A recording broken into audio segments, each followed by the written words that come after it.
Muchas gracias, profesor Castilla, y muchas gracias a los organizadores, particularmente al senador Guido Girardi, que gentilmente me invitó, así que es un placer y un honor. Voy a hablar, esperamos menos de 20 minutos, sobre los lamentos de la tierra, que se denomina este macro tema, y en particular los desafíos en relación al tema mío, que son los glaciares. Y he titulado la charla Los glaciares, el desafío por sobrevivir en un planeta estresado. Difícil, hay que elegir algún lugar a donde apuntar, pero la idea es, parece que hay que... ahí está. Hablarles muy brevemente de algo que ya prácticamente que todos conocemos, y quizás ustedes en la audiencia mejor que yo, del efecto invernadero. Y el gran tema de hoy, ¿cierto?, es que desde la Revolución Industrial hemos ido quemando estos gases de efecto invernadero cada vez más, y estos gases entonces producen una situación en que este calor que emite la Tierra de onda larga, que a su vez es producido por el calentamiento de onda corta que proviene del Sol, que es nuestro gran motor térmico, entonces se refleja en estos gases de efecto invernadero y la Tierra se calienta. Y esto podemos verlo muy claramente a partir de las mediciones desde el Año Geofísico Internacional, 1958, del dióxido de carbono, en este caso en Mauna Loa, en un volcán muy alto en Hawái, y cómo fueron creciendo desde un poco menos de 320 partes por millón hasta prácticamente el día de hoy casi 390 partes por millón.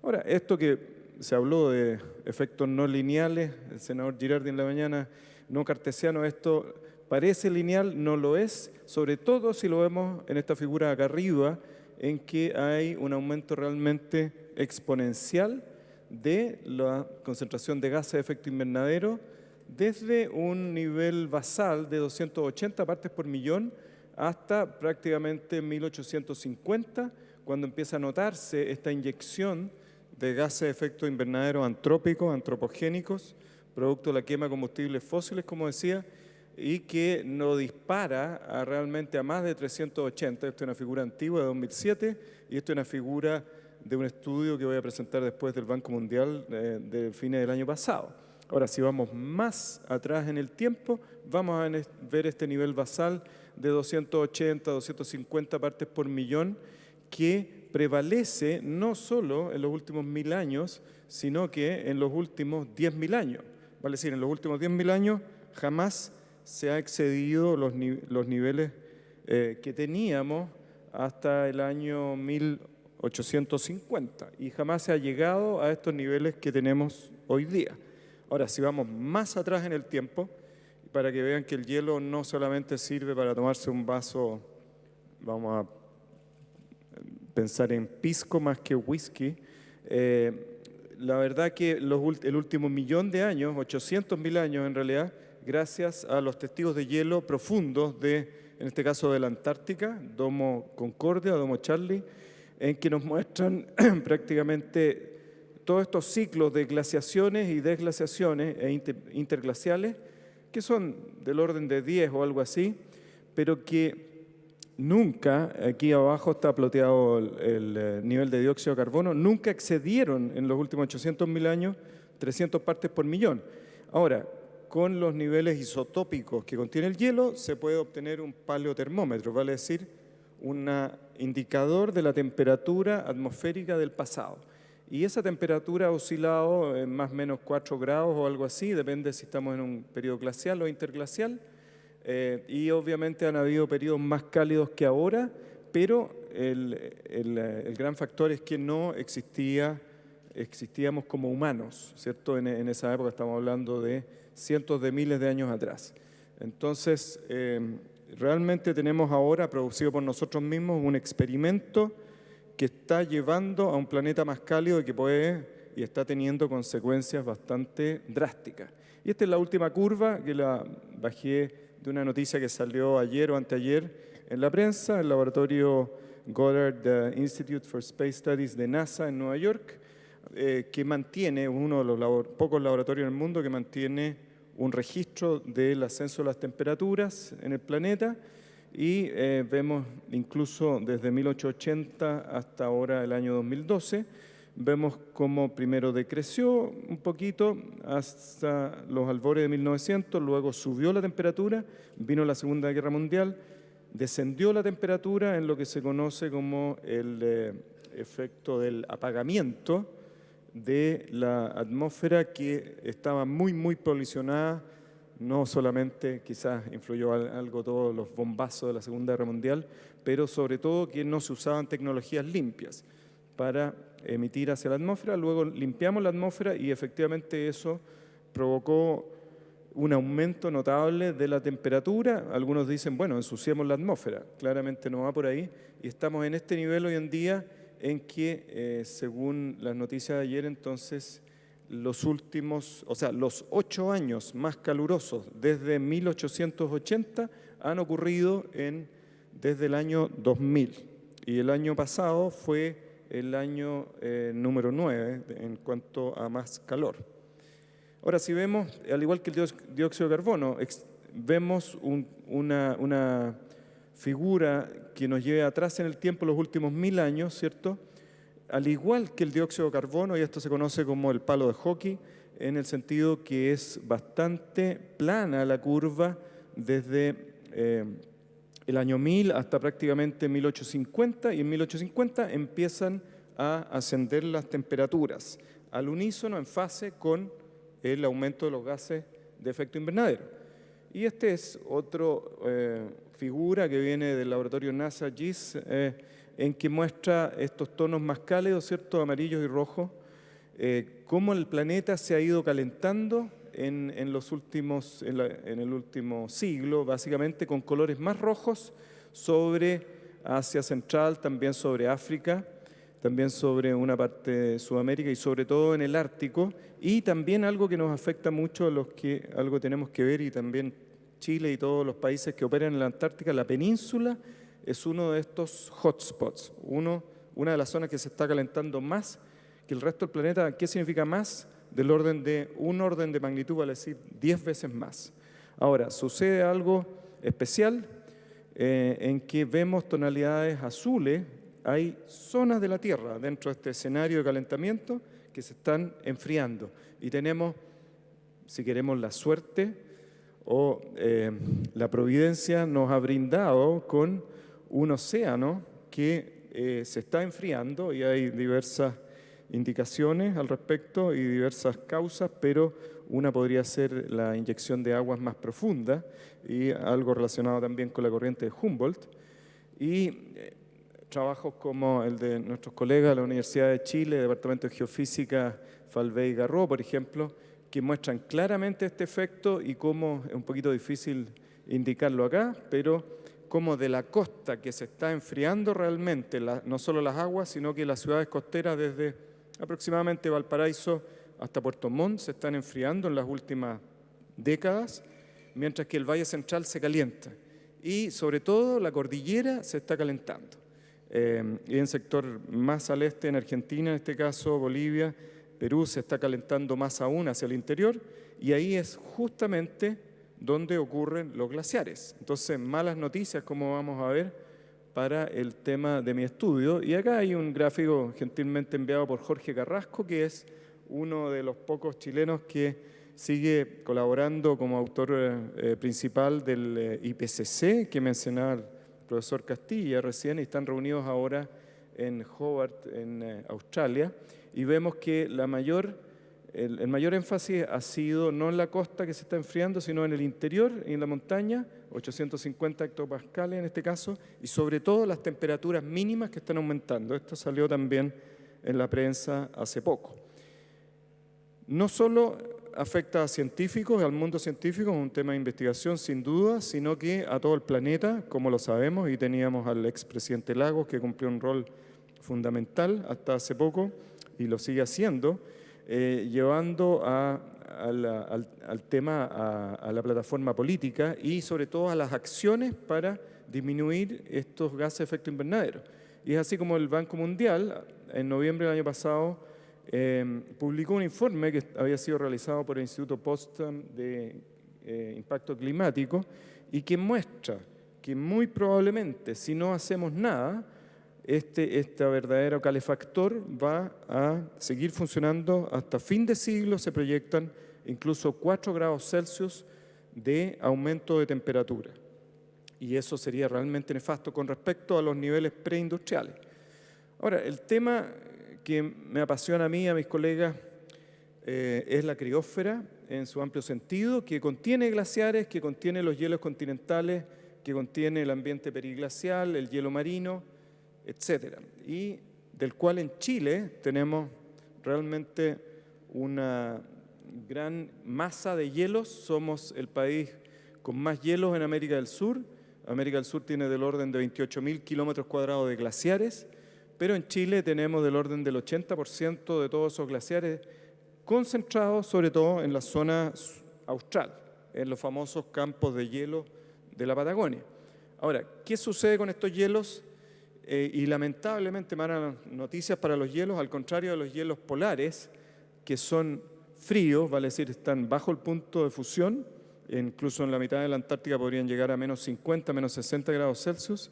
Aquí los únicos hielos fríos son los de las altas cumbres. Aquí está el Cerro La Paloma frente a Santiago y el Monte Aconcagua, que realmente tienen glaciares fríos en las cumbres, pero todo el resto son glaciares temperados.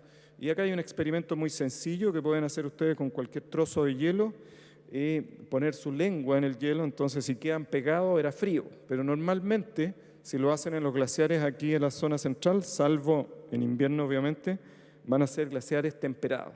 Entonces, ¿qué significa esto? Que si uno aumenta la temperatura 1 grado Celsius o lo que sea, todo ese aumento de temperatura se va a transformar en calor que ingresa a la capa de hielo y lo derrite. Vale decir, no hay que calentar el hielo.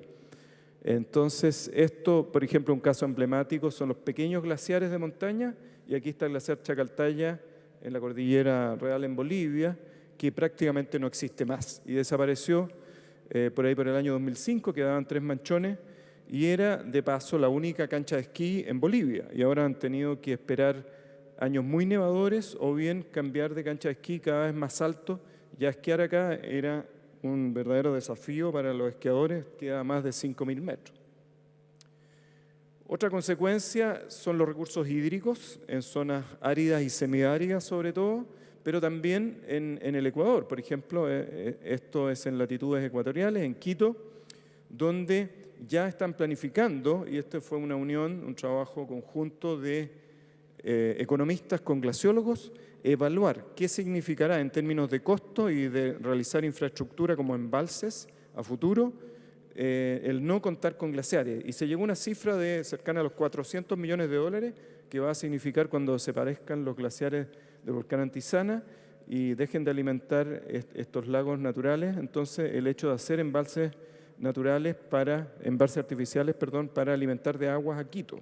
Y esto ya estaba de alguna manera escrito en la Biblia, y vamos a ver una linda cita de Job, de las aguas de hielo que al tiempo calor se secan y al calentarse desaparecen de su cauce. Obviamente en la historia esto ya se conocía, pero ahora está realmente sucediendo en muchos lugares del mundo. Y en las zonas polares, aquí vemos un ejemplo de Groenlandia, cómo esta ola de calor está ingresando hacia el interior. Hay zonas en el interior que tienen más de 3.000 metros de altura y se está derritiendo nieve y hielo en zonas donde antes había muchísimo frío. Y este año, por primera vez, el verano pasado, se detectó que incluso en las zonas más altas había derretimiento, por lo menos durante unos pocos días. Y esto se transforma en agua, y en Groenlandia, en la periferia hay grandes ríos, grandes lagos, que ingresan al hielo a través de lo que se conoce como molinos y un sistema de grietas, y a su vez lubrican la base y el hielo comienza a desestabilizarse. Vale decir, no solo se derrite, sino tiene efectos dinámicos muy, muy importantes, y este glaciar en particular que libera Jakobshavn enormes cantidades de hielo que incluso Se piensa que uno de los tempanitos afectó al Titanic allá como 100 años atrás y que van a traer consecuencias a las regiones polares, consecuencias negativas, otras consecuencias positivas, como calefaccionar menos en las casas, pero a la postre, si uno hace el balance, realmente las consecuencias van a ser muy negativas. Y lo mismo acá, hablaba con gente de la oficina donde estoy trabajando ahora, geoestudios, que estuvieron en el glaciar Paloma Norte y estaba lleno de agua, era como para colocarse aletas y snorkel para atravesar el glaciar y terminaron absolutamente mojados y un peligro. Antártica también se está calentando, mencionaba la península, a pesar que otras zonas en el interior, Antártica Oriental, se está enfriando y el hielo marino también está creciendo. Entonces hay señales distintas, pero la península se está calentando sin duda, Antártica Occidental también, y con eso se están desestabilizando estas plataformas de hielo flotante como Larsen B, que se desintegró totalmente en espacio de pocos días, pocas semanas, el año 2002, en marzo, en miles y miles de témpanos, que aquí se pueden ver estos trozos. Esto tiene aproximadamente unos 100 kilómetros por 150 kilómetros, así que son masas muy importantes y cómo esta ola de calor está penetrando al interior. Y al derretirse los hielos, entonces obviamente esa agua se aporta al nivel del mar, a nivel global, afectando de distinta manera a distintos países, pero obviamente los países costeros son los más afectados. Aquí vemos un cuadro de Venecia, pero podemos pensar en cualquier ciudad costera, en Chile, como no solamente 30 centímetros, que es lo que más o menos ha ascendido el nivel del mar el último siglo, pero para el próximo siglo, a fines de 2100, las proyecciones varían entre 30 centímetros y del orden de 2 metros, con un promedio del orden de 1 metro. Si aumenta el nivel de las aguas a 1 metro, la verdad que sería bastante crítico para naciones enteras como los Países Bajos, Holanda, Bangladesh, etc. Deportes invernales, a pesar que podemos ver que es un tema quizás más puntual, pero que afecta cada vez más a la población, un tema emblemático, también trae crecimiento en el tema del turismo. Ya no se puede esquiar lo que era en Farellones la Gran Bajada, y hay que ir cada vez más arriba hacia el Colorado, incluso canchas como el Embudo o la cancha de Principiantes rara vez tienen nieve, y vamos a llegar a esta situación, ¿cierto? Este es un informe de la OECD que publicó el año 2007, y este señor haciendo algunas exclamaciones poco doctas en relación al cambio climático, ¿cierto? Y al calentamiento, y hemos estudiado este tema con la Dirección Meteorológica de Chile para proyectar a futuro cuánto podría subir la línea de nieves, vale decir la isoterma cero, y de acuerdo a distintos modelos de emisiones de gases de efecto invernadero, podemos ver que prácticamente en todo Chile central-sur podría subir del orden de 100 a 200 metros, vale decir hay que ir cada vez más arriba para buscar la nieve y el hielo. Y tanto para terminar, un tema que se hizo muy popular en Chile por las actividades, en este caso de las empresas mineras en zonas de cordillera, y que afecta evidentemente el medio ambiente, pero el tema es cómo crecer de manera sustentable, ¿cierto? Bajo el punto de vista humano, está claro que un glaciar no es sustentable porque se demora realmente un glaciar, hablamos de un glaciar grande, muchas décadas en crearse, pero a pesar de eso hay algunos experimentos para crear glaciares artificiales en espacio de pocos años, pero son más bien pequeños. Pero en Chile tenemos un sistema de evaluación de impacto ambiental que ahora incorpora los glaciares hace poco, y falta realmente algunas cosas, hay que mejorar todavía, falta una serie de reglamentos para normar todo lo relacionado con glaciares y guías para indicar cómo deben realizarse esas evaluaciones, a pesar que casos emblemáticos como Pascualama, por ejemplo, sentaron las bases, y realmente ahí la conclusión y la orden de la resolución de calificación ambiental fue de no intervenir los glaciares, y eso es algo muy respetable, pero queda toda una discusión pendiente. ¿Qué pasa con el ambiente periglacial y lo que se conoce como permafrost, los suelos helados? Realmente es complejo dónde ponemos la vara. No debemos tocar ningún gramo de hielo, ningún gramo de roca que contenga hielo. esa es una discusión complicada a futuro. Yo personalmente pienso que hay algunas masas de hielo muy, muy pequeñas que en realidad hay que hacer un buen estudio para evaluar cuáles serían los impactos, pero que se podrían incluso hacer planes de manejo y medidas de mitigación al respecto, como se hace con otros componentes de la naturaleza. Pero claramente falta todavía por hacer, a pesar de reconocer todos los esfuerzos y todos los avances que se han hecho, sobre todo en parte del gobierno de la Dirección General de Aguas, que es el organismo que está encargado por ley de encargarse del tema de los glaciares y que realmente ha incrementado sus actividades en muchísimo más de lo que hacían antes, gracias también a un presupuesto mucho mayor. En conclusión, entonces, el desafío es cómo evitar el cambio climático, preservar los hielos en un planeta que está sometido a este estrés del calentamiento, que lo producimos nosotros mismos. En cierta medida es la supervivencia de la raza humana versus la supervivencia de los hielos, cómo compatibilizar este crecimiento sustentable y armónico con el medio ambiente. Y claramente, ¿cuál es la solución? Reducción de gases de efecto invernadero, se ha hablado hoy día en la mañana también, y hay varias maneras de hacerlo. Control de la contaminación, hay un efecto que no mencioné, pero los glaciares son muy blancos y cualquier partícula de polvo o cualquier partícula extraña los oscurece y ahí capturan mucho más radiación solar. Y eso es nefasto porque se empiezan a capturar más calor. Y finalmente, lo que se mencionó también en la mañana, el uso de fuentes de energía renovables para disminuir la cantidad de gases de efecto invernadero. Y lo que acabo de indicar es que todo el sistema de evaluación de impacto ambiental puede mejorarse con respecto no solo a los glaciares, sino a la criósfera como un todo.